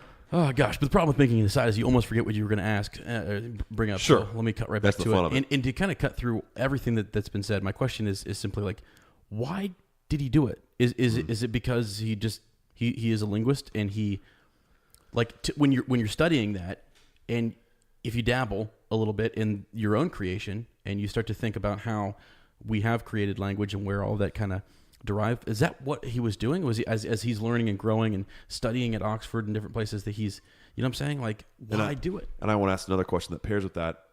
In your opinion, we want to know what you think. Could he almost not even help it? Was it so much of who he was that he couldn't even help it? So he was going to do it no matter what. Yeah. Destiny versus decision. Here we go. And both. And for what it's worth, it's a huge preface that I'm giving. For what it's worth tonight, guys. Yeah. I don't think that it's I think if you guys have never read the books and they were never movies, none of it ever existed. He was creating it. It's like it had to have been created. For example, I have made up a language. Yeah. Yes, I have. It's not written down. Right.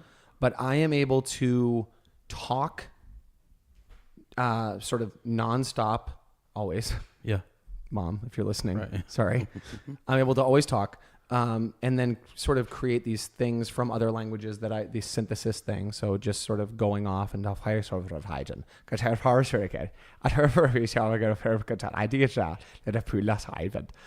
this doesn't mean anything. I'm very fascinated in this. I've done this since I was a child. Yeah. I'm going to do this. I do impersonations. I love accents. I listen to how people talk, what they intonate. I was just telling your mom that you've now picked up a different way of question asking. Now that you've moved to a different part of Ohio, you ask questions like my friend from Hershey, Pennsylvania, and he asked the question when you get to the end of it, it's a certain intonation. So when you lived in Mount Vernon and when I first met you, you would have said, "Are you going to get?" I keep using this because it's in front of me. Are you going to get more water? More water? Do. The cadence of this. Now it has become, are you going to get more water? You actually have started to ask your questions differently. And that little, are you going to get your more water? People don't know what that is. A lot of people don't know what that is. That's Irish. It's actually Pennsylvania Dutch. Okay. In this part of it, it is a similar. It's the hill people. Right. It's Appalachian there you in go. nature. Yes, that's right. Yeah, so. Like it's very interesting that your language has taken on. There's been geographic shift in your idiolect. For anyone who's what'd you call him? Makes sense. Yeah, exactly. Well, you know, sir, your geographic shift from your idiolect. You could do the same thing with, your, what's it called? Accents, I guess, intonation being in Boston. And as a kid, I grew up in Chicago. I said, Mom, I want to go outside and play. You know, that lake effect accent, right? Which is Scandinavian, right? Mm-hmm. Yeah. So anyway, wow. It's amazing. It is amazing how that can shift from nothing changes except for where you are. And then Ezra goes down to Kentucky, and I guarantee the Scottish trill comes out. I don't know what's going on. And it's there. I guarantee linguists don't know what they've no given up one on knows that. what's going on. They've given up on that state. He sounds differently down there than he does here. You know what I mean? Like that. And when you go back to Boston, yeah, that's amazing. That is amazing. Wow. Yeah, it's true. Mind blowing. I used to come back from Kentucky, and I'd spend almost the whole summer there. Come back and start grade school, 4th grade, let's say. And I had a little bit of a twang, you know. So I don't know, man. So it sounds like you pretty much said in the same way that's always been who you are, yes. and you can't really help it. No. That's kind of who he was, and you couldn't have helped it. No, I don't think so. Yeah. Yeah. Okay. In a beautiful way. As long as he was true to himself, he was always gonna. That's always what Tolkien was destined to decide to do. Well, yeah. It's such an interesting way that we think of him as an author and this writer and what have you, but really at the core of it, I mean, he was making these languages. I mean, I don't know what the right word is, but I mean, it didn't start with him, right? I mean, like writing stuff down. I don't know. It came from a different type of creation, and then that drifted into written language, and stuff. Yeah. So I don't know. Yeah, what a side effect. I'm going to play with language, and I'm going to, as a side effect, I'm going to create the most popular book next to the Bible of the 20th century. Yeah, and I'm just playing around, by the way. I'm just messing around. I'm just messing around. I'm not even really an author. Yeah. So, what? I know. What? That's the whole Hobbit side coming out again. Power. He's just so endearing and beautiful.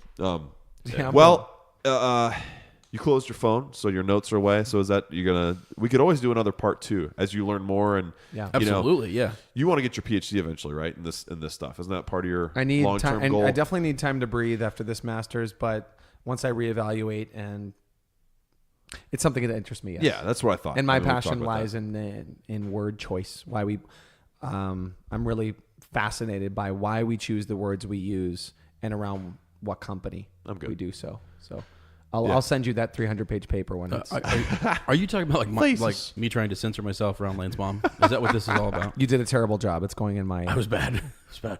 I caught myself. Do not listen to the appendices, please. I caught myself twice. So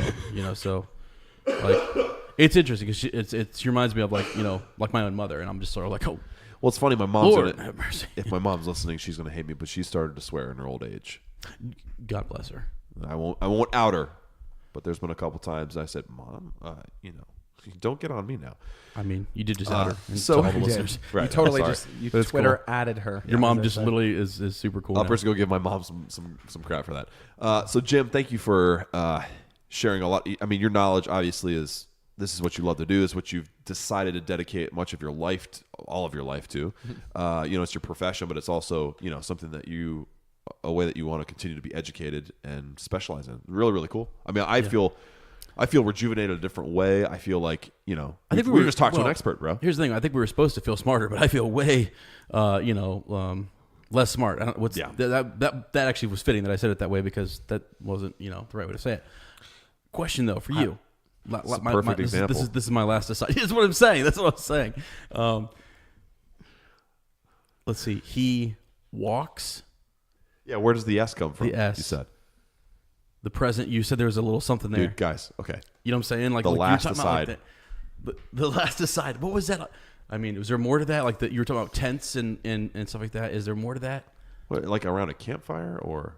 No, I'm just thinking we can come. That's the kind of stuff I want to come back to him later Tents. on, and like tents. Yeah, we need to revisit that kind of stuff later. Yeah, because like one thing you were saying, like morphemes, you were talking about like taking things down to the smallest part and building from there. Yeah, That stuff fascinating. That totally ties into me teaching like students who have dyslexia. Yeah. And some of my kids who are much more advanced in their reading and their writing skills, they start to ask questions that I'm like, well, why does it, why do we do it that way? I was telling you about the illustration of the committee, right? The committee with it's a river, and it's all of the different cultures and languages that have dumped into that river to make English. And it's so cool. I was telling Jim, I haven't told you this yet, but the kids are starting to go, oh, gosh, I hate one of my boys called it something different. He didn't call it committee. He's like, I hate the company. I was like, the company? He goes, the company. That. I was like, oh, the committee of complexity. I know, I hate them too. Anytime something stumps us in English and I don't have an answer, it's great. Yeah. I turn and I look at the picture and I go, yeah. I was like, just give him one of those. Yeah. There's no finger. It's just my mouth. And and they do. They're like, they understand that English is so complex that it's like, whatever.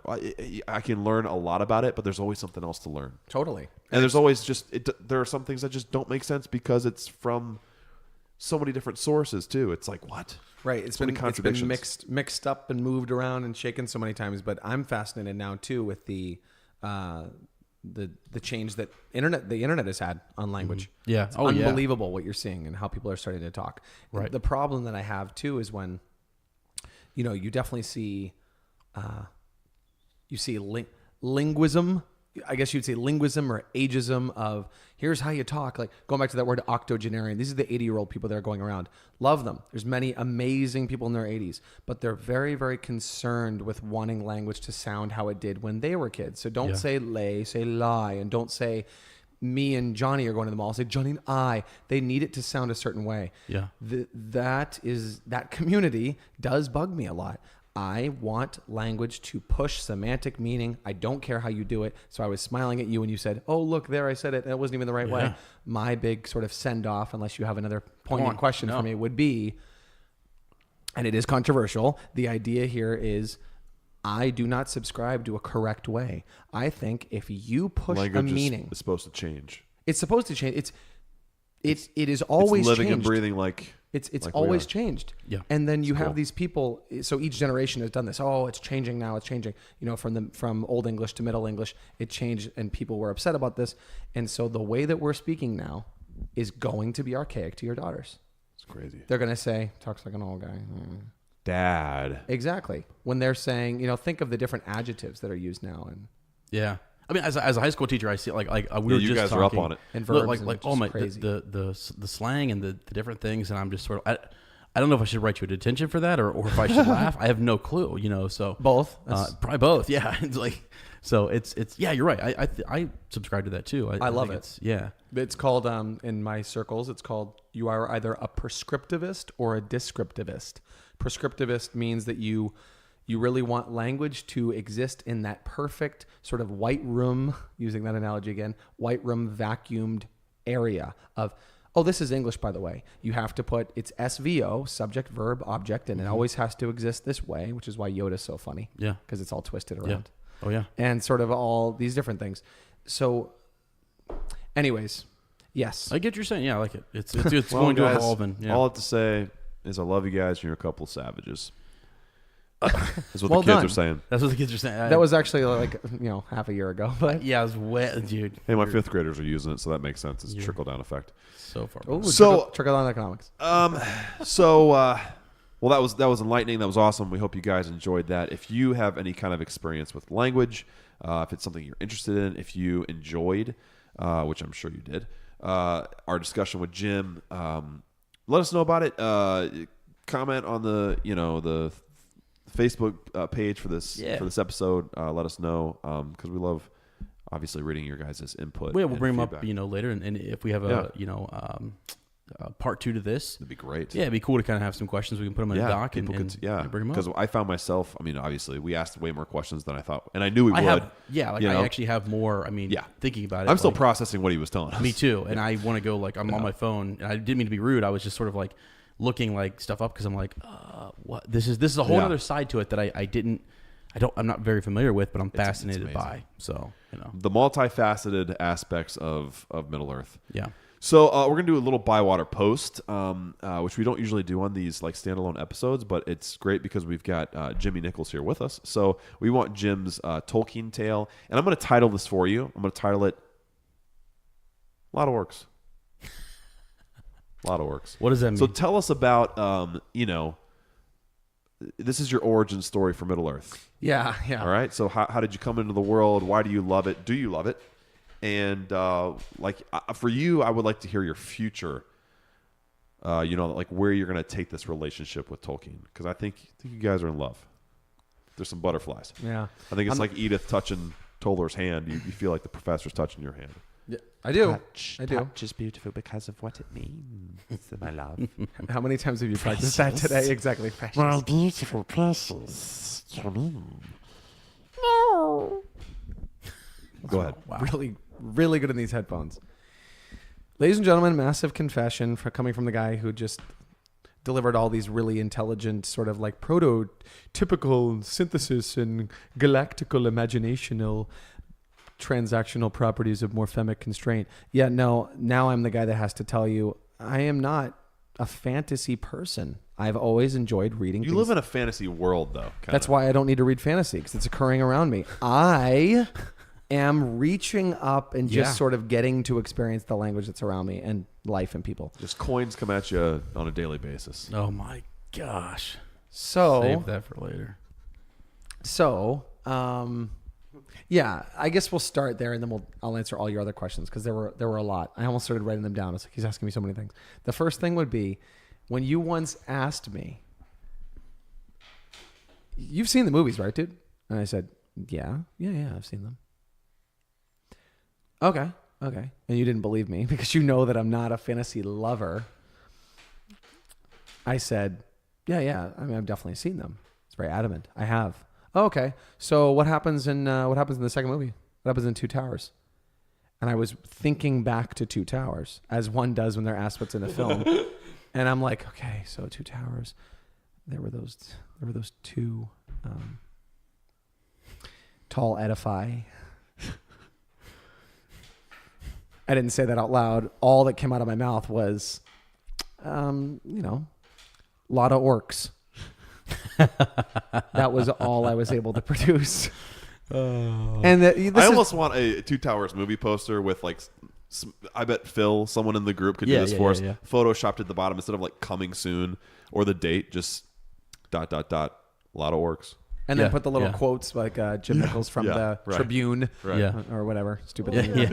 Yeah, exactly. It's one of those special things. It's a great review. So yeah, a lot of orcs. And so, yeah, fantasy has not been my thing because I live in a fantasy world. But I would say that this deep dive, this somewhat deep dive, because I want to keep going with it, I feel like I'm in between. I'm on the slope going from the shallow end to the deep end, and I really want to get down and see if it's either 8, 10, 12, or 16 feet. I know it's surely deeper. I'll probably need a scuba by the time it's over. Mm-hmm. It's very deep. But dark. Exactly.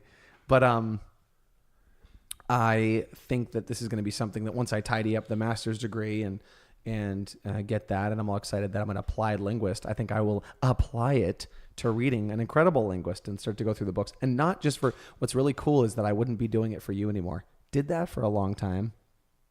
Did things for you and for other people. Yeah. I don't think I'm that person anymore. No, I don't think so either. Which is really powerful. Yeah. There's really an amazing place. There's a lot of liberation there. I think the stories will mean even more to you. Right. Because of that. So what was when was the first time you saw the movies? So I saw them. I did see them essentially when they came out. I mean, like, I wasn't one of the people waiting outside the theater, but I saw them a couple weeks after they Early came 2000s, out. yep. Definitely. Yep. And I did go to the theater to see it. I went to see it. I can't talk. But do you have a favorite character? Yeah, and ironically with the Elvish, and before I knew about the languages, which is very intriguing, always been a legless guy. I was amazed by his ability to sort of hang off the horse and just like shoot the arrows from behind. It was unbelievable what he did. And then spin around. Yeah, that was my favorite part. Yeah. Right. And I was amazed by that. But yeah, I thought Gimli was nice comedic relief. You know? Yeah. Yeah. This is awful to like Do you have a admit this to your people who like know every word, No, and this is every great. morpheme No, of the it's text. actually This is great. This is great. Yeah. What? Well, because it's someone who's discovering, and I thought what you said moments ago. Lesson here. I mean, I just chills again when you. I don't know that whole, but like you want to explore something because you want to. Yeah. Totally. Yeah. Oh yeah. I Ezra, think more if and you- more people when I talk to my students, yeah, as we're younger and we get older, and it's sort of it seems like we've heard this from previous generations, but is it not true though? Like you grow into your own person. Oh, absolutely. And so I think that was really good. I didn't want to just and that's why it is exciting because like I remember the first time they did the extended trilogy marathon. I made you go. I was like, bro, I was like, and it was because you said a lot of orcs. I was like, I'm just gonna make him go with me. That's gonna make him fall in love with these stories, and it didn't. You were like, it was cool, man. It was great, and so I think it's cool that which is true for all of us, isn't it, Ezra? Yeah, we find our own way into Middle Oh Earth. yeah, absolutely. We're pulled by different things, and I think this love of language that before you didn't even know was a thing necessarily, that through your passions and your study, now you're like, oh, okay, well that's what drove this guy, and he wrote this story. And there's can't tell you how many times we've mispronounced stuff in reading this book. Me. I mean, especially it's just insane. Like we'll have to go and be like, all right, there's an Elvish word, let's go check it out, or there's an ancient. Yeah, I was reading just the other day, and Jim, you probably know more about this, but like when he puts the 2 dots above like a vowel, yeah, it's like it's meant to help you pronounce that those are separate sounds. Yeah. And I was like, what? Yeah. I mean, that actually helped me when I was reading. I was like, cool. That's really cool. That orthographic marker. That's Germanic, obviously. It's supposed to come from the U. It's very rounded. U. Yeah. Anytime you're seeing that, like you've just eaten terrible food. Yeah. But I didn't. So it was one of the things that it helped me.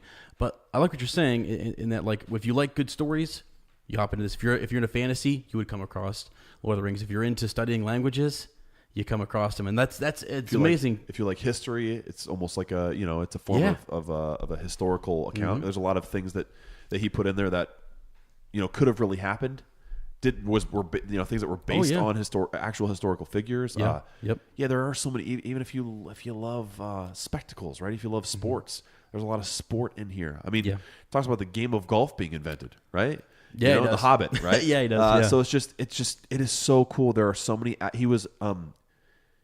He made these stories very accessible, right? He made it a way for anybody to get in, and I just think that's cool. Yeah, it's awesome.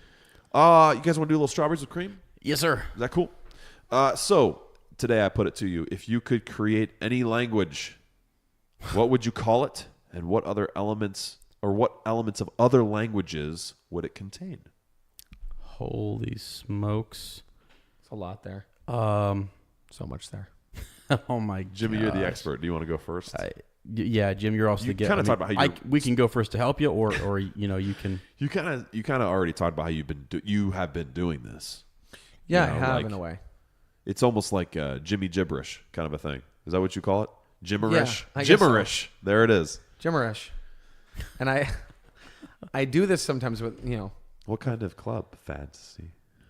Oh gosh. Fantasy. Great reference. Good Will Hunting. Oh gosh, it's the best movie ever. Sorry. Oh whoops, I shouldn't say this, but in my opinion, it's my favorite non-fantastical movie. But it is fantastic. I wish he knew who Tom Bombadil was. Oh, I know. I can't wait for him to because Robin Williams desperately wanted to play him. Yeah. And the character was cut from the movies.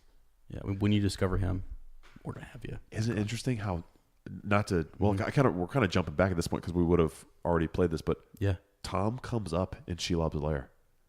Holy smokes! So playing into that whole thing that you talked about ancient, forever ago about all the people who were reading it for the first time thought Tom was going to come back and save the day. Right. That's right. That's anyway, right. Yeah. So that's good aside. Sorry. Well, yeah, I am. Move aside. The Jimmish, the created Jimmish. Yeah. Which I love how close that is to finish for tonight's episode. Jimmish. Don't steal Ez's. I'm just saying, like, it sounds so close. I throw that in at 7:30 in the morning, sometimes with my students, like my own Jimmish in with the Spanish to see if they're even paying attention. Yeah. So I'll just start talking in Spanish, and I'll just throw in the Jimmish, and occasionally kids will be like, that doesn't sound right. Yeah. Those phonemes don't sound right. Yeah. And then, they're onto something. I'm also fascinated. I recently discovered that on the International Phonetic Alphabet chart where it gives you all the different characters of how to write out every possible word. That way I can read a word in Mandarin, I can read a word in Hebrew. And if you, yeah, it's really awesome. Rosetta Stone kind of. So, like for example, if you take the capital I, that's like a so like the word kit. Yeah. You say so you'd write the K, the capital I, and the T. Oh, yeah. So that's okay. So you can give that to someone in Bali, in Indonesia, and say, read that. And if they know the IPA, they say kit and not even know what it means. So the IPA is very, very important in the linguistic community. Great beer, too. Right. Yeah. And also individual personalized assessments or something. And it's another teacher acronym. I don't know what you're talking about. So anyways, I'm unemployed. I'm not really a teacher. He's not actually educated. We can only keep so many acronyms in our head. I know. How many are we? That's another one. I know. I purposely didn't go to the military for only that reason. I was like, I want to fight for my country, but there's no way if they tell me that things are FUBAR, I want to know what they're talking about. It's a great sport, too. I love FUBAR. Yeah. It's the ball, right? Where you score touchdowns? Oh, yeah. FUBAR. Yeah. Over my head, guys. Yeah. Just like the out of bounds. just like the FUBAR would be. Getting back to it. I found out that on the far right, so all the way over on that particular side of the IPA chart, that there are... It's called the conservative side. There you go. So conservatively, there is a sound that will sound awful in the microphone, but it's a sound. This is a uvular sound coming from the uvula. Oh, yeah. And this is in words. So you might have a word like, let's go with the kataba, being like a kataba. And it's in the word. So this would actually be a part of the Jimmish that I would start to. That sounds like the alien language from Signs. Yes. Shimony. One of the sounds. You guys want to go out in the cornfield? Oh, jeez. Yeah. No, thank you. I just live with a fine Chianti. What would you call... So would you call it Gimmerish? No. I think I would call it... Can I brand that? Can I copyright that? I've actually always had a name for it. I've never said it. That's very like... You don't say Sauron. No, this is crazy. That's awesome. Okay, well, don't reveal it here. We also have things that we haven't revealed, that we've kept secret and kept safe. Yeah. Yeah. Got it. I know that one. I also, I want to tell the audience, the uppers deserve it. The uppers deserve to hear it. Yeah. Whoa, you're going to tell it, you're going to reveal your language name. And I have full body chills because I've never said it out loud. Dude, if it's lame, I'm going to be really disappointed. I'm getting chills. It's English. I've never put it in the context of this night. Okay. And you're going to freak out. This is always the name I've had since I was about 12 or 13 years old. Hobbitish. No. You ready? Okay. Yeah. I want to pronounce it perfectly in the way that I've always had it in my mind. Because don't forget, it doesn't exist like that. You have to push the... So it's sort of like Dothel. Dothel. Wow. It sounds like a place in the First Age. Dothel. The Elves of Dothel. Dothel. That's dark sounding, bro. I love it. You got some deep dark in there. Dothel. I love it. I want to hear. I want to hear. I just want to hear a whole. A lot of trills, a lot of alveolar palatals, all the way on the top of the mouth. Yeah. And I got to get the uvular in there. Really? Yeah. Everyone who's listening on headphones is like, awesome. stop. What does say? Sort of like ASMR. Yeah, right. I can't handle this anymore. Okay, Dothel. So Jimmy's is Dothel. I love the explanation. I love the meaning behind it, which leads us to me and Ezra, which have absolutely zero meaning. I've got nothing. What's yours, bud? So I was actually going to create a language of smell. I thought that'd be kind of cool. They call it "Don't forget the." Don't forget the sniffing. Just don't forget the. Don't forget the. Yeah, I thought it would be like maybe smell L. Smell Kal-El and Dothel. Jeezy. This is making. So you could let's have a conversation right now with smell.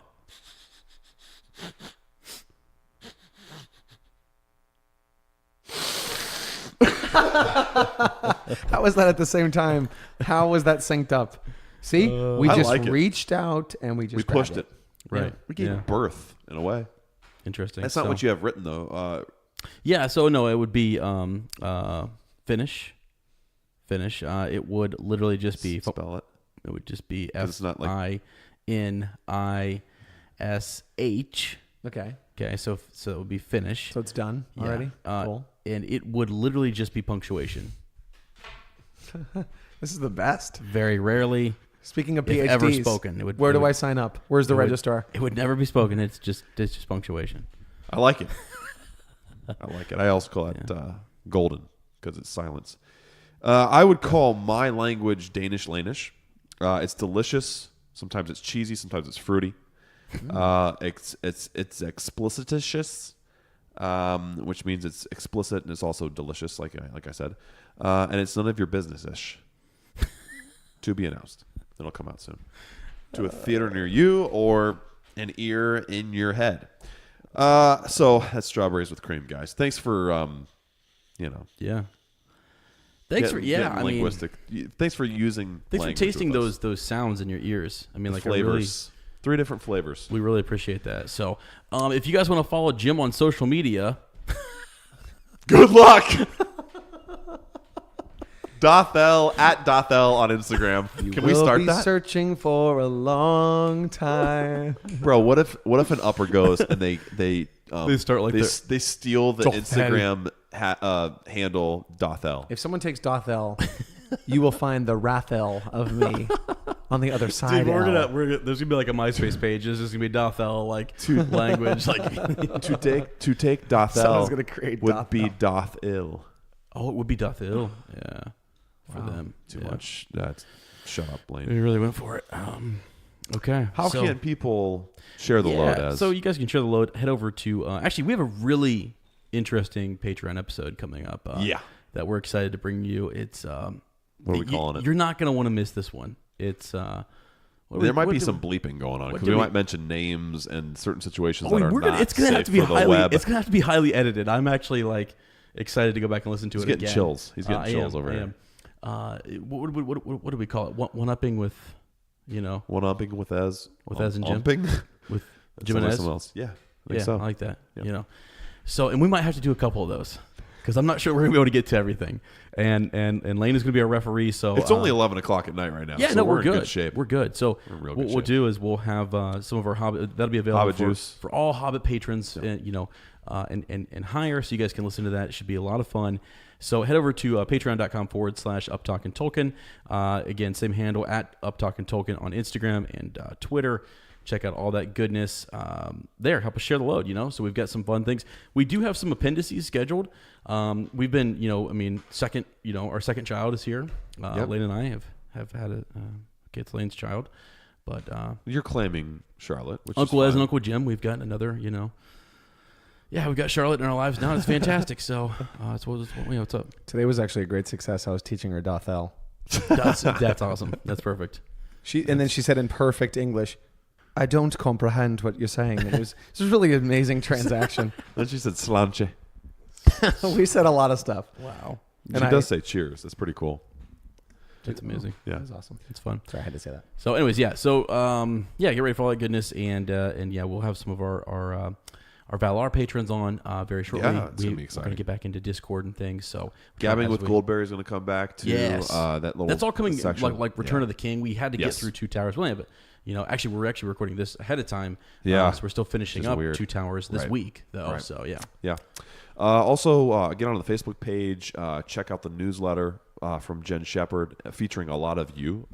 If you want to be featured in the newsletter, get a hold of Jen. If you have an Etsy shop, if you cosplay, if you're a writer, if you're a musician, if you're a linguist, anything. That is one of our areas to get to know each other. It's sort of like building the character sheet in a way, isn't it? Yeah, absolutely. So you get to know each other. We get to know you better. It's so well done and super valuable. And we want to thank Jen for doing that. Erica Barnes is also, again, working on a website for us. It's nearly ready. I think we just have to kind of check off on a couple things. You and I have to sit down with her. But we want to thank her for doing that as well.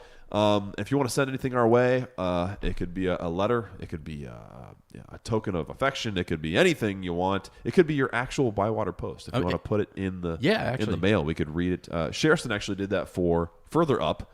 Right. She sent a handwritten her Lewis letter in a handwritten form, which was really, really cool. Right, yeah. Send that to the Shire, P.O. Box 96, Amanda, Ohio 43102. Right, sure. And don't forget, on the website we'll have the application for Mrs. Kirk there coming soon. I'm sorry, I'll cut that out. Don't worry. No, I won't.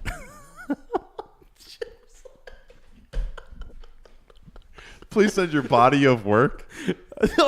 Oh my gosh. Oh my All right, gosh. it is well past time for weekly well wishes, formerly fortnight farewells. So we want to thank you for tying tongues with us. Speaking of the future Mrs. Kirk, next time we'll be getting right into the action of Return of the King as we climb to the 7th floor of Minas Tirith. Oh my gosh. If you like our podcast, don't forget to fill out that application. Don't forget to subscribe, like us, write a review, leave a comment, or send us a Shadowfax. Something I just realized is that Cosmo Kramer would have loved Minas Tirith. Levels, Jerry. Levels. Yeah. We'll see you in a Hobbit fortnight or a regular fortnight. We haven't really decided yet, but it'll be one of those. And remember, Frodo lives.